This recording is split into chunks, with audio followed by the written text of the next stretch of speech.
What's going on? It's your boy Pop DIBIASE sitting here with Warren Moon, and he's with us, Fanatic Views, man, and he's a big fan of us. So let's go ahead and talk to the man himself, Warren Moon, one of the greatest quarterbacks to ever play, Hall of Famer as well. Warren, how you doing today? I am doing great here at Super Bowl and dealing with all the festivities of Radio Row and seeing a lot of people that I haven't seen in a long time, which is great, including you guys, and big fans. How has life been after playing? I know that you've founded a very intriguing marketing company called Sports One. Explain a little bit more about that for us.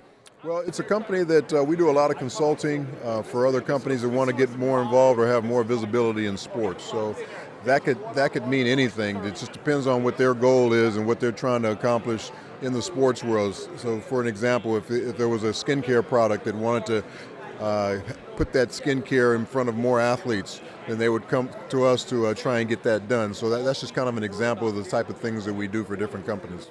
All right, beautiful stuff. So we caught up on that. So, man, let's get down to talking about some football. This is a question I want to ask a great like yourself. Who is your top 5 quarterbacks all time? I know you're number 1, but who are the other 4 on your group? Wow, you're putting me on the spot because there's so many different quarterbacks from different eras, and it's really hard to pinpoint them all. But, you know, the guys that I played with, I thought I played in one of the most quarterback-rich eras that there was. And you look at a guy like Joe Montana, I thought he was probably one of the best. You know, went to 4 Super Bowls, won 4 Super Bowls, never threw an interception in any of those Super Bowls. So he's right up there. I look at John Elway as being another one of those guys. You got to come into this age where you look at Tom Brady and what he's been able to do, and also Peyton Manning. I mean, there's just so many that I could pick, and then you go into the players who are playing today, the young guys, the Patrick Mahomes and all these guys, Russell Wilson. So there's been so many great quarterbacks just over the last 20 years in the league that it's hard to pick 5.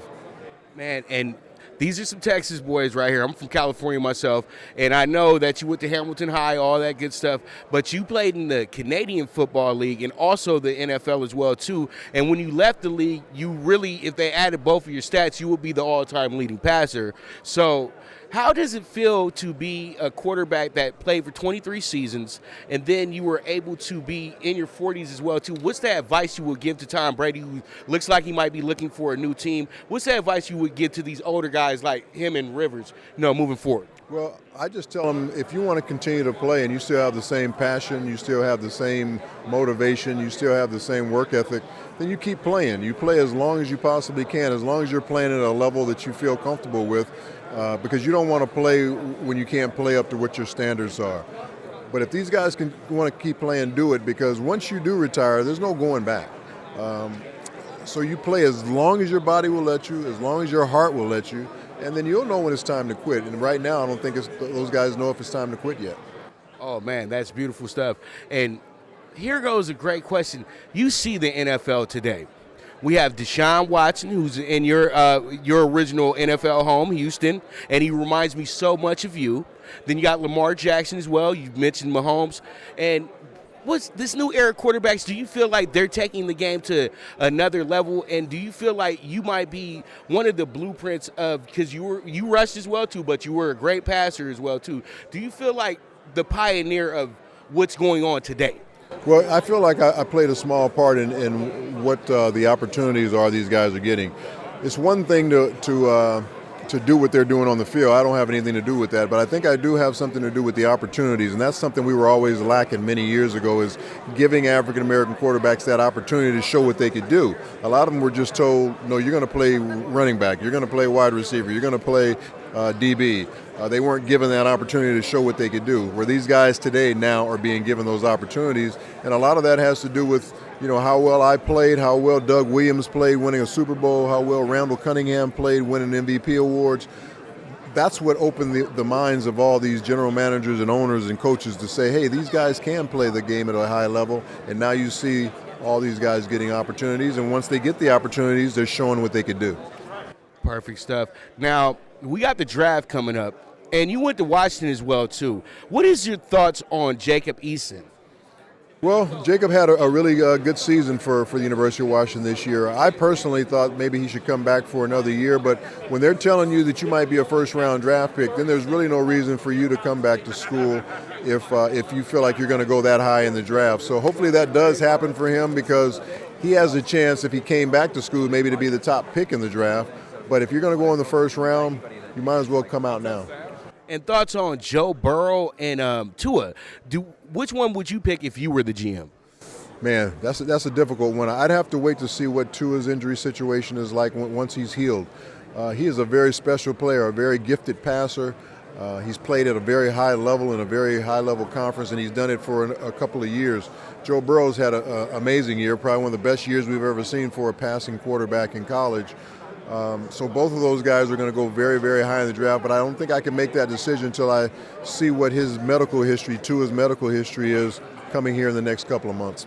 And Pac-12 guys, you were Pac-10. I remember you played when it was the Pac-10, and I'm Pac-8, and I'm from Pasadena, so you're well aware. Rose Bowl is right down the way.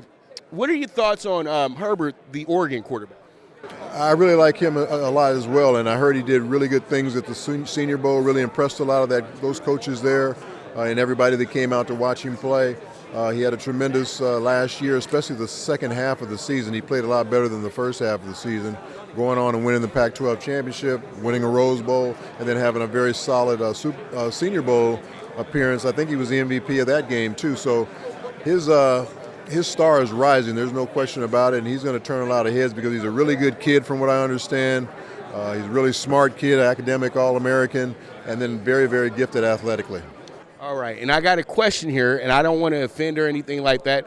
I know that you played against the Buffalo Bills years ago, and we ran into somewhat the similar situation in the recent playoffs with the Texans playing the Chiefs, and as I said before, Deshaun reminds me so much of yourself.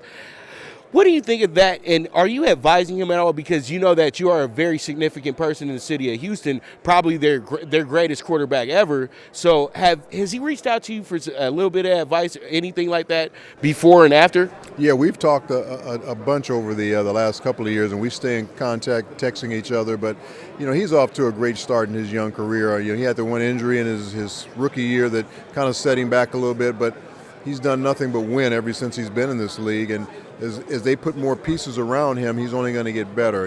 They need to improve his offensive line a little bit better, give him a little bit better protection, and maybe he needs one more weapon offensively. But his work ethic, and he has that special innate talent for playing his best football when the game is on the line, and that's something that you can't teach. That's something you can't coach. Lamar Jackson, MVP. What are your thoughts? Do you think that he is absolutely going to change the game? He's one of the quarterbacks that they recently were like, well, maybe he'd be better if he moved to receiver. What are your thoughts on Lamar Jackson moving forward? Well, you look at the season he had this year. I mean, just an amazing year. Not only did he rush for over 1,200 yards, but he throws 36 touchdowns to lead the league. So that answered a lot of questions in anybody's mind about Lamar Jackson, whether he can play the position or not. He's only 23 years old, so his ceiling is so much higher than what it is right now. He's only going to get better. He's only going to improve as a passer. He'll probably run less as he gets older because he won't have to. I just love what he was able to do this year to quiet a lot of their critics, and hopefully he wins the MVP award. And if he continues to work the way he's worked the first 2 years he's been in the league, sky's the limit for Lamar Jackson. Beautiful, beautiful stuff. And as I talked to you about before, I'm from L.A.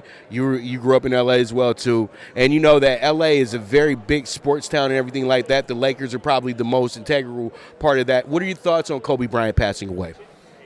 Just a very, very sad situation all the way around, not only for Kobe, but also his daughter. I mean, her life was taken away at 13 years old. We had other families that were affected by that. And then just Kobe being such an iconic figure, he was like the Michael Jordan for this era of players who are playing right now. This is who they grew up watching, Kobe Bryant. So that's why you see it affecting so many guys in basketball, so many guys in football, so many different athletes around the world because of the presence that Kobe had in their lives. So it's a great loss for everyone all the way around. My prayers and condolences go out to all the families that were involved in that situation. I can only imagine what it's like to lose a child. That's something as a parent you don't want to do, is ever outlive your children. And just hopefully God is with them. Beautiful, beautiful stuff. Now, we're here at the Super Bowl. Kansas City, San Francisco. What is your prediction? What is your angle here? Well, I'm looking at weapons. I just think nobody's been able to slow Kansas City down. And I don't think San Francisco is going to be able to slow them down unless they can run the football and keep the ball away from Patrick Mahomes. That's, I think, the only way you can stop this offense, because they just have too many different guys that he can go to, and you can't double team them all.